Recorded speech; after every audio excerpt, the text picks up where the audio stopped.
안녕하십니까. 박훈탁TV입니다. 오늘은 미국과 중국의 엇갈린 운명에 대해서 알아보겠습니다. 미국은 결국 근본위주의 달러화로 부활할 수 있습니다. 그런데 중국은 시진핑 때문에 부활 가능성이 전혀 없습니다. 미국이 우크라이나에서는 패하겠지만 대만에서는 승리할 것 같습니다.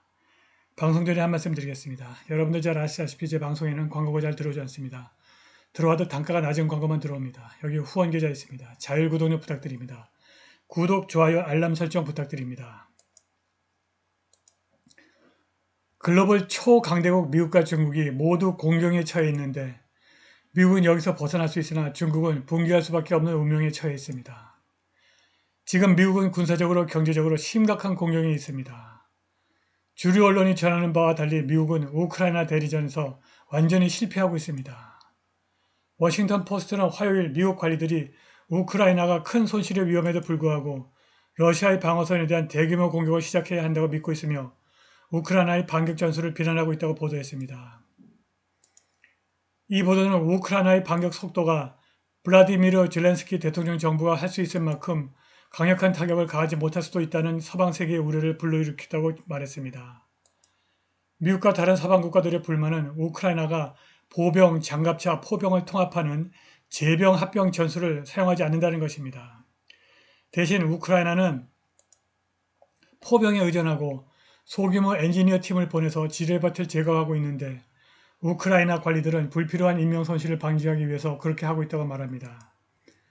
뉴욕타임스도 미국이 우크라이나의 신중함에 좌절했다고 보도했습니다. 우크라이나군은 반격에 앞서 나토 국가에서 연합훈련을 받았고 바이든 행정부는 이를 활용하기를 원하고 있으나 우크라이나군은 반격 첫 주에 대규모 기갑 공격을 개시하여 막대한 손실을 입었습니다. 뉴욕타임스에 따르면 전장에 배치된 우크라이나의 모든 무기 중 20%가 반격 첫 2주 동안 손상되거나 파괴되었습니다. 우크라이나군 총사령관 발레리 잘루즈니 장군은 실패하는 반격에 대한 서방의 비판에 대해서 나토였더라면 제공권 없는 상태에서 이러한 공격을 결코 시작하지 않았을 것이라고 말했습니다. 워싱턴 포스트는 미국 관리들이 러시아의 광범위한 방공망 때문에 서방 제트기가 큰 차이를 만들지 못할 것이라고 개인적으로 말하고 있습니다. 존 커시호퍼 미 국방정보국 참모장은 지난주 회의에서 우크라이나의 돌파를 돕는 성배가 될 무기는 없다면서 우크라이나의 전망에 대해 암울한 평가를 제시했습니다. 우크라이나의 이러한 상황에도 불구하고 바이든 행정부는 여전히 더 많은 전투를 추진하고 있고 휴전이나 외교에 전혀 관심을 보이지 않습니다.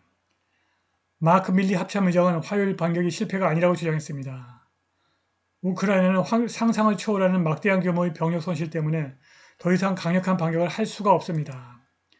화요일 인터뷰에서 트럼프가 수십만 명이 죽어가고 있다고 주장하면서 언론이 우크라이나의 죽음과 파괴 규모를 정확하게 다루지 않고 있다고 경고했습니다. 트럼프를 제외하고 전쟁 종식에 관심을 보이는 것은 헝가리와 바티칸밖에 없습니다. 빅토르 오르반 헝가리 총리는 브뤼셀에서 열린 라틴 아메리카 및 카리브 국가 공동체 정상회의 이후 페이스북에서 대부분의 세계는 전쟁에 지쳤다. 오늘 우리는 즉각적인 휴전과 평화를 주장했고 이번에는 라틴 아메리카의 지도자들이 우리와 함께 했다고 썼습니다. 화요일 CNN은 미국이 더 이상 우크라이나에 무기를 공급할 수 없는 지점에 접근하고 있다고 주장한 국방부 관리의 진술을 보도했습니다.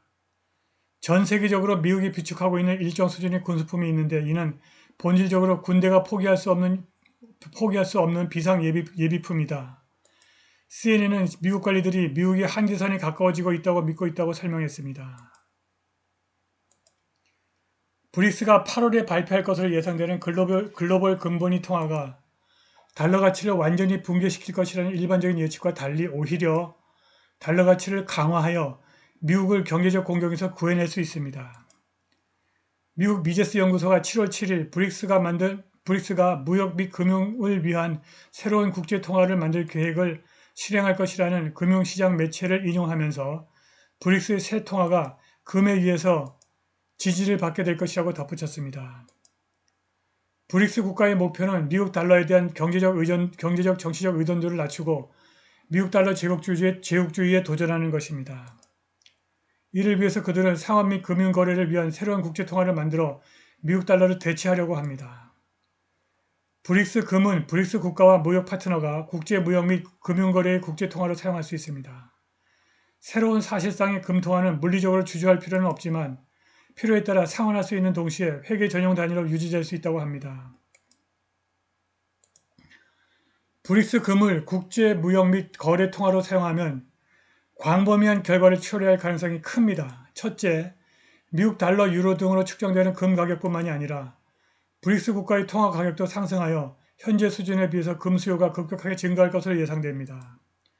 둘째, 금 가격 상승은 금에 대한 달러화의 구매력을 떨어뜨릴 것이고 피아트 머니로 환산하는 상품 가격이 급등하여 피아트 머니의 구매력을 떨어뜨릴 가능성이 매우 높습니다.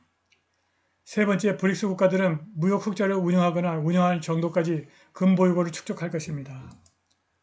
그들은 아마도 통화 전환, 커런시 스위치의 승자가 될 것이며 무역 적자를 시현하는 미국은 큰 손해를 보게 될 것입니다. 브릭스의 새로운 근본이 통하는 세계 경제와 금융 구조에서 산사태 같은 변화를 유발할 수 있습니다. 그런데 2024년 미국 정권이 바뀌면 달러화도 피아트 머니로 남아있지 않을 가능성이 매우 높습니다.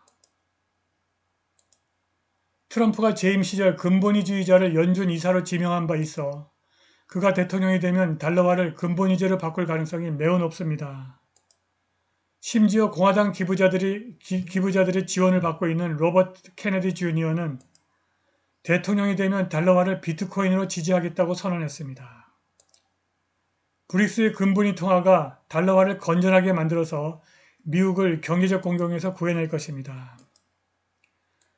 그러나 중국 경제는 공경에서 헤어나지 못하고 붕괴할 것입니다. 전문가들에 따르면 중국 경제는 수십 년 만에 가장 큰 도전에 직면해 있는데 북경은 문제를 해결할 수 있는 수단이 없다고 합니다.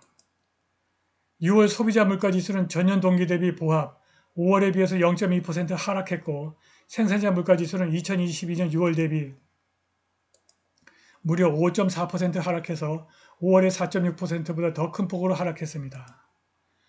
6월 중국 수출의 달러 가치는 전년 대비 12% 이상 감소해서 5월에 7.5% 감소보다 더 큰 폭으로 감소했고 수입도 2022년 6월에 비해서 거의 7% 감소하여 5월에 4.5%에 비해 더 감소했습니다.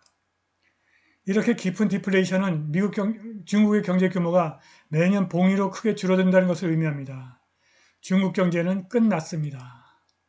브랜다이스 대학교의 중국 경제 전문가 게리 제퍼슨 교수는 문제의 시스템적 성격에 대한 증거로 경제적 신뢰와 사회적 신뢰의 하락이 서로 강화하고 있는 것으로 보인다고 말했습니다. 중국 동부 저장성의 한 도시의 폴리머 첨가제 공장에서 일하고 있는 27세의 마이크 가명입니다. 마이크는 희망이 없다고 잘라 말했습니다. 중국 경제 붕괴의 시스템적 원인은 왼쪽에서 보듯이 시진핑 집권 이후 추세적으로 하락하는 중국의 총요소 생산성입니다. 시진핑이 여기서 집권했는데 총요소 생산성이 추세적으로 하락하고 있습니다. 2019년 중국의 총요소 생산성은 마이너스 3.319%입니다. 중국 경제가 매년 최소 3.319%씩 줄어들고 있는 것입니다. 중국의 대만 침공은 불가능해 보입니다. 오늘 방송 여기까지입니다. 감사합니다.